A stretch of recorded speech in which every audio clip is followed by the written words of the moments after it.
नमस्कार, मैं हूं कोमल शर्मा और आप देख रहे हैं न्यूज 21। स्वागत है आपका खबर दिन भर में। शुरुआत करते खबरों की। खबर है कपासन से। कपासन थाना पुलिस ने अवैध मादक पदार्थों के खिलाफ चलाए जा रहे ऑपरेशन त्रिनेत्र के तहत एक बड़ी कामयाबी हासिल की है। पुलिस ने एमडीएमए के सप्लाई नेटवर्क को ध्वस्त करते हुए 3 मुख्य सप्लायरों रंजीत सिंह, बालू नायक और लोकेश शर्मा को सलाखों के पीछे पहुंचा दिया है। पुलिस ने तीनों को न्यायालय में पेश कर रिमांड पर लिया ताकि गिरोह के अन्य सदस्यों और ड्रग्स के मुख्य स्रोत का पता लगाया जा सके। थानाधिकारी सुनील शर्मा ने बताया कि पुलिस अब इस नेटवर्क से जुड़े अन्य संभावित लोगों की तलाश में दबिश दे रही है। कपासन से ब्यूरो रिपोर्ट। दिनांक 29 मार्च को पुलिस थाना कपासन ने नाकाबंदी के दौरान एक मुलजिम रामेश्वर जाट था, उसके कब्जे से 5.76 ग्राम एमडीएमए मोली पाउडर जब्त किया था और मुलजिम को गिरफ्तार किया था। उस मामले में अनुसंधान मन थानाधिकारी के जिम्मे हुआ था। तो इस मामले में अनुसंधान करते हुए हमने सप्लाई जो चेन थी उसको क्रैक किया है और क्रैक करते हुए प्रतापगढ़ से एक मुलजिम और मंडफिया से एक मुलजिम और मोहम्मपुरा से एक मुलजिम को अरेस्ट किया। एक बार खबर फिर कपासन से है, जहां समाज सुधार के अग्रदूत महात्मा ज्योतिबा फुले की 199वीं जयंती के अवसर पर कपासन शहर में भव्य शोभा यात्रा निकाली गई। इस दौरान फूलमाली समाज सहित विभिन्न वर्गों के लोगों में भारी उत्साह देखने को मिला। शोभा यात्रा का शुभारंभ राजमार्ग स्थित हनुमान मंदिर से गाजे बाजे के साथ हुआ। यात्रा में महात्मा ज्योतिबा फुले की आकर्षक झांकी सजाई गई, जो पूरे शहर में आकर्षण का केंद्र रही। शोभा यात्रा का सामाजिक कार्यकर्ता राकेश आचार्य और बस स्टैंड पर कांग्रेस के पूर्व जिला अध्यक्ष भैरूलाल चौधरी के नेतृत्व में कार्यकर्ताओं ने यात्रा का भव्य स्वागत किया। कपासन से ब्यूरो रिपोर्ट।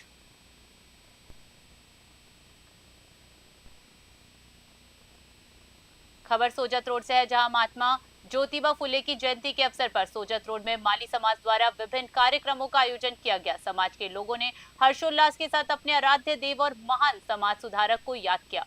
कार्यक्रम की शुरुआत समाज के गणमान्य नागरिकों द्वारा महात्मा फुले की प्रतिमा पर पुष्प अर्पित कर और दीप प्रज्वलित कर की गई। इस दौरान सभी ने उनके बताए सत्य और समानता के मार्ग पर चलने का सामूहिक संकल्प लिया। माली समाज के अध्यक्ष प्रेमा राम माली में उपस्थित जनसमूह को संबोधित करते हुए कहा कि महात्मा फुले ने समाज में व्याप्त कुरीतियों के खिलाफ जो अलग जगाई थी, उसे निरंतर आगे बढ़ाना हमारा कर्तव्य है। पाली से ललित तिवारी की रिपोर्ट। खबर दौसा जिले से है, जहां श्यालावास स्थित विशिष्ट केंद्रीय कारागार में शनिवार को महान समाज सुधारक ज्योतिराव फुले की जयंती के अवसर पर एक अनूठी पहल देखने को मिली। जेल अधीक्षक पारस जांगिड़ की प्रेरणा और जेलर रामचंद्र के निर्देशन में ये कार्यक्रम आयोजित किया गया। बंदियों द्वारा विभिन्न कार्यक्रमों का आयोजन किया गया, जिसका उद्देश्य सजा काट रहे लोगों में सकारात्मकता और सुधार की भावना जगाना था। कार्यक्रम के दौरान बंदियों ने कारागृह परिसर के भीतर एक भव्य रैली निकाली। रैली के माध्यम से शिक्षा, सामाजिक समानता और कुरीतियों के उन्मूलन का संदेश प्रसारित किया गया। रैली के पश्चात सामूहिक भजन संध्या का आयोजन हुआ। दौसा से अश्विनी जांगिड़ की रिपोर्ट।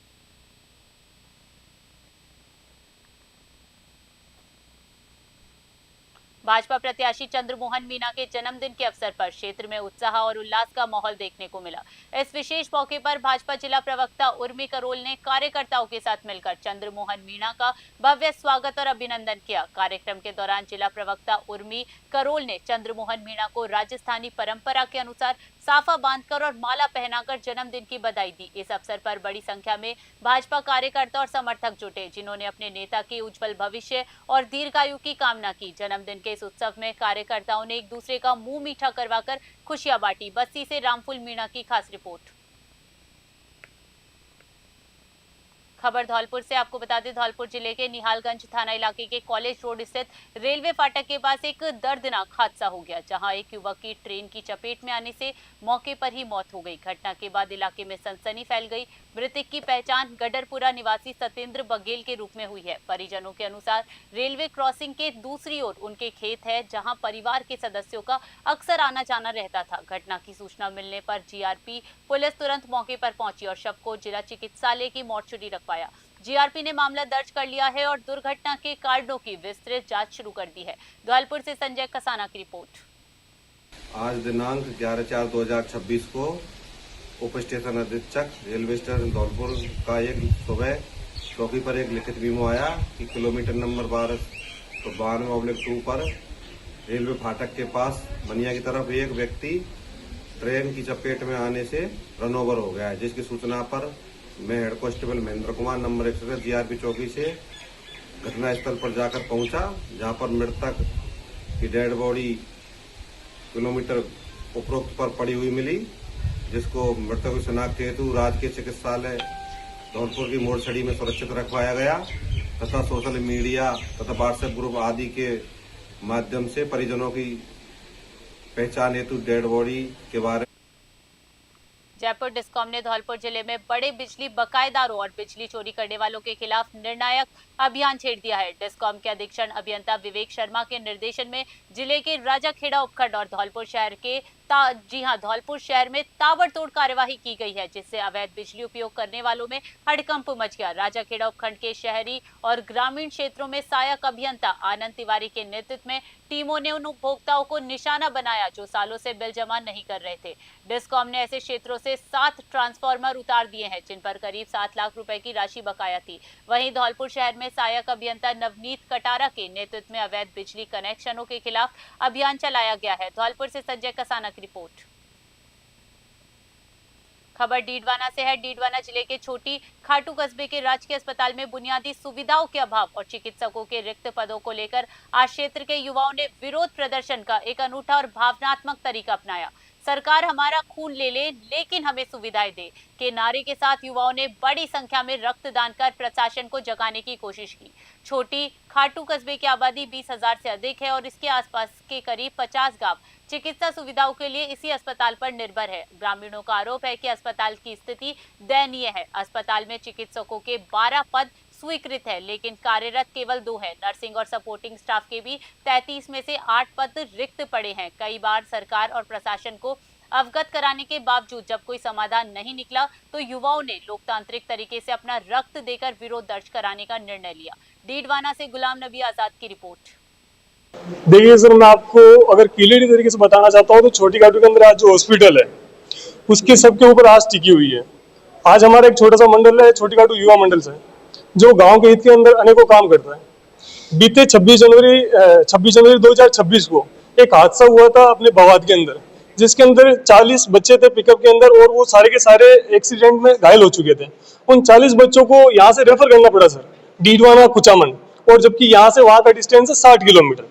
60 किलोमीटर भेजने में सर हमारे को इतना वक्त लगा था बिकॉज हमारे पास के अंदर एम्बुलेंस नहीं थी। छोटी खाटू की हमारी अस्पताल में ना तो यहाँ डॉक्टर है, जो डॉक्टर लगे वो डेपुटेशन पे यहाँ से बाहर चले गए, सैलरी यहाँ से ले रहे हैं, और पूरी बिल्डिंग है इसका, हॉस्पिटल का भवन जर्जर हो चुका है, पीछे से वो छत भी पड़ गई है, और यहाँ पर ना तो मोर्चरी है और ना ही यहाँ एम्बुलेंस की सुविधा है।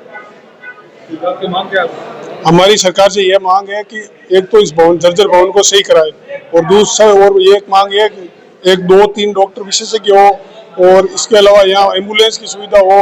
देखो, छोटी खाटू CSC हॉस्पिटल है, 30 बेड का हॉस्पिटल है, इसमें 12 डॉक्टर स्वीकृत है, उसमें सिर्फ 2 डॉक्टर है, और छोटी खाटू के और आसपास 50 गांव लगते हैं, और ग्रामीण सभी लोग परेशान हो चुके हैं कि यहाँ पे डॉक्टर नहीं है। कई बार ज्ञापन दिए, कई कोशिश की है, लेकिन डॉक्टर नहीं आ रहे। इस बार छोटी खाटू के लोगों ने एक अनोखा तरीका अपनाया है, सरकार को खून दे रहे, सरकार को बोल रहे कि आप हमारा खून चूसना बंद करो, खून निकाल के दे रहे। खून निकालना बहुत इंपॉर्टेंट है देश के लिए। गांव के लोग अपना खून दे रहे हैं, खून देके सरकार से डिमांड कर रहे हैं कि अस्पताल में डॉक्टर और एम्बुलेंस।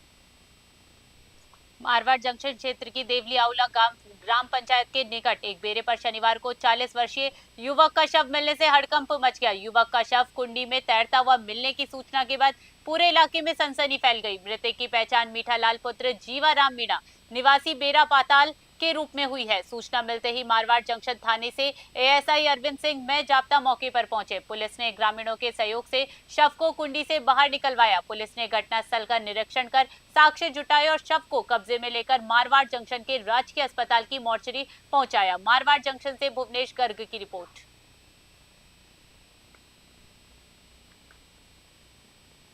विश्व हिंदू परिषद के 2 दिवसीय अधिवक्ता अधिवेशन के दौरान केंद्रीय संयुक्त महामंत्री डॉक्टर सुरेंद्र जैन ने प्रेस वार्ता में राज्य सरकार के गौचर व औरण भूमि को अतिक्रमण मुक्त कराने के लिए सख्त कानून बनाने की मांग उठाई। पुष्कर माहेश्वरी भवन में चल रहे विश्व हिंदू परिषद अधिवक्ता अधिवेशन में उन्होंने कहा कि हर गांव की ये परंपरागत भूमि आज कब्जों की चपेट में है, जिससे समाज त्रस्त है।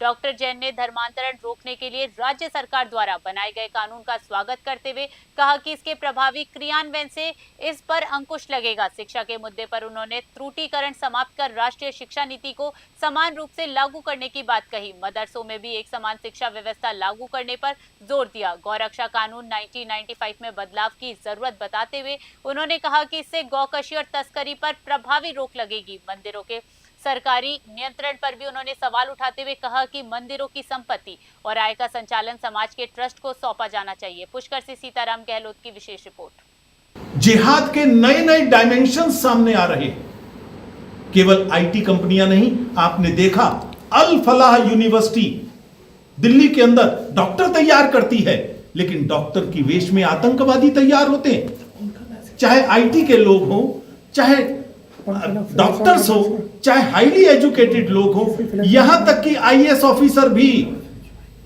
आतंकवादी गतिविधियों में इस प्रकार के लिप्त पाए गए हैं। लव जिहाद आतंक ही तो है। तो एक जागरण की आवश्यकता है। सख्त कानून सभी राज्यों को बनाने की जरूरत है, जैसा कानून राजस्थान ने बनाया है। महात्मा ज्योतिबा फुले की जयंती के अवसर पर रेल नगरी बांदीकुई में आयोजित भव्य कार्यक्रम में मुख्यमंत्री भजनलाल शर्मा ने प्रदेश और क्षेत्र के विकास के लिए पिटारा खोल दिया है। मुख्यमंत्री ने 607.66 करोड़ रुपए की लागत वाले 213 विकास कार्यों का लोकार्पण एवं शिलान्यास कर बांदीकुई को बड़ी सौगातें दी है। बांदीकुई पॉलिटेक्निक कॉलेज का नाम अब महात्मा ज्योतिबा फुले पॉलिटेक्निक कॉलेज होगा। मुख्यमंत्री ने फुले जी के सिद्धांतों को आगे बढ़ाते हुए प्रदेश स्तर पर 2 बड़ी घोषणाएं की। प्रदेश के प्रत्येक ब्लॉक के एक उच्च माध्यमिक विद्यालय में अत्याधुनिक सावित्रीबाई फुले ई लाइब्रेरी स्थापित की जाएगी। राज्य के सभी जिलों में महात्मा ज्योतिबा फुले आदर्श विद्यालयों की स्थापना होगी। अपने संबोधन में मुख्यमंत्री ने स्पष्ट संदेश दिया कि पेपर लीक और जेजेएम घोटाले में लिप्त किसी भी व्यक्ति को बख्शा नहीं जाएगा। उप मुख्यमंत्री प्रेमचंद बैरवा ने फुले और बाबा साहेब के जीवन से सीख लेते हुए बेटियों की शिक्षा पर बल दिया। सहकारिता मंत्री अविनाश गहलोत ने राम जल सेतु लिंक परियोजना और समयबद्ध भर्ती परीक्षाओं को सरकार की बड़ी उपलब्धि बताया। दौसा से अश्विनी जांगीर की रिपोर्ट।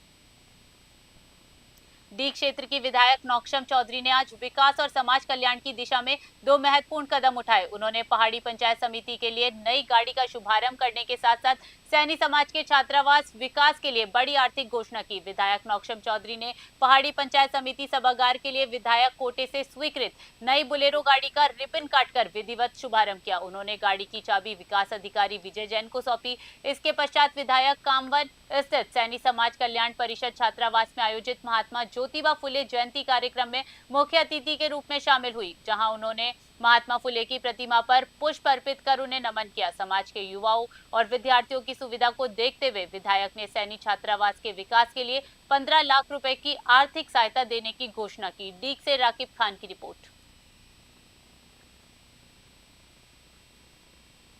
खबर दिन भर में फिलहाल के लिए इतना ही। बने रहिए न्यूज़ 21 पे। नमस्कार।